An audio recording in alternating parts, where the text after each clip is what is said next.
Good morning प्यारे बच्चों। आज हम बहुत ही इंटरेस्टिंग टॉपिक क्यूब रूट के बारे में जानेंगे। क्यूब रूट जिसको निकालने के लिए हम लगभग 10 मिनट 15 मिनट 5 मिनट समय व्यतीत करते हैं, आज उस क्यूब रूट को हम ओनली 3 सेकेंड में फाइंड करना सीखेंगे।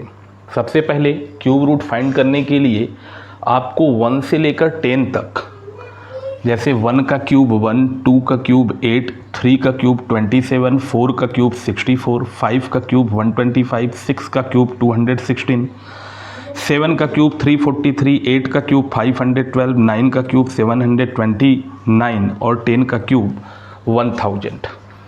जनरली आपको 1 से लेकर 20 तक क्यूब पता होना चाहिए। क्यूब का मतलब उसी नंबर में उसी नंबर का 3 टाइम्स मल्टीप्लाई। जैसे 1 का cube 1 into 1 into 1 equal to 1, 2 का cube 2 into 2 into 2 equal to 8।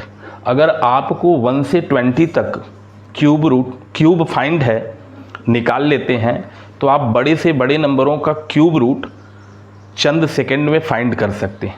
लेकिन अगर आपको 1 से 10 तक का भी क्यूब पता है तो इसको 3 सेकेंड में कम से कम 100 और 120 तक का क्यूब का आप क्यूब रूट आसानी से, 1 से 120 तक का क्यूब बड़े ही आसानी से, इसको स्क्वायर रूट से भी आसान तरीक़ों से फाइंड किया जा सकता है।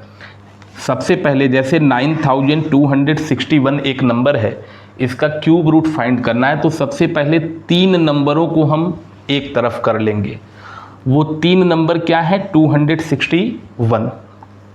अब 261 में यूनिट डिजिट पे क्या है? यूनिट डिजिट पर 1 है, तो 1। अब इस 3 नंबर का काम समाप्त हो गया, सिर्फ 1 का है, तो 1 का हम क्यूब कर लेंगे तो 1 का क्यूब आ जाएगा 1। अब 1 को हमने यहाँ पे राइट कर लिया। अब देखेंगे ये जो बचा हुआ डिजिट है 9, ये 9 किन 2 क्यूबों के बीच में आएगा? तो ये 2 के क्यूब और 3 के क्यूब के बीच में आएगा। 2 का क्यूब होता है 8 और 3 का क्यूब होता है 27। 8 और 27 के बीच में आने वाला है 9।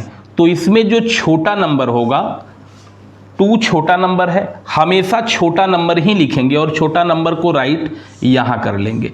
इस प्रकार 9261 का क्यूब रूट 21 फाइंड हो गया। घबराने की बात नहीं। और एग्जाम्पल देखते हैं। जैसे 1331 है, तो इन हमेशा 3 डिजिट को एक तरफ करते हैं।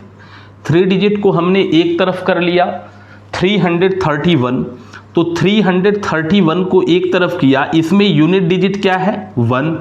1 का क्यूब ले लेंगे। 1 का क्यूब होता है 1। 1 का क्यूब होता है 1। 1 को हमने यहाँ राइट कर लिया। अब देखेंगे ये 1 किन 2 क्यूब के बीच में होगा? तो 1 जो होगा वो 1 के क्यूब के बीच में होगा और 2 के क्यूब के बीच में होगा। 1 का क्यूब होता है 1 और 2 का क्यूब होता है 8। 1 और 8 के बीच में ही आएगा 1। तो हमने पहले ही क्वेश्चन में कहा कि जो स्मॉलर नंबर होता है, यानी यहाँ 1 स्मॉलर नंबर है, तो 1 यहाँ राइट कर देंगे और इसका क्यूब रूट हो जाएगा 11। ठीक ऐसे 15,625 में सबसे पहले हम क्या करेंगे?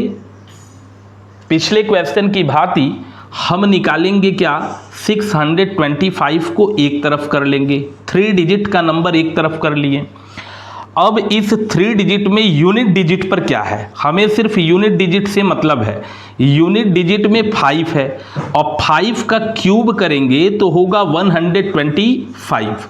अब इस 125 में भी हमें मतलब किससे है? सिर्फ यूनिट डिजिट से।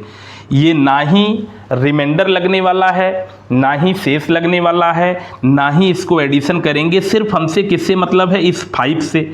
5 को हमने यहाँ पे राइट कर लिया। अब बचा नंबर क्या हुआ?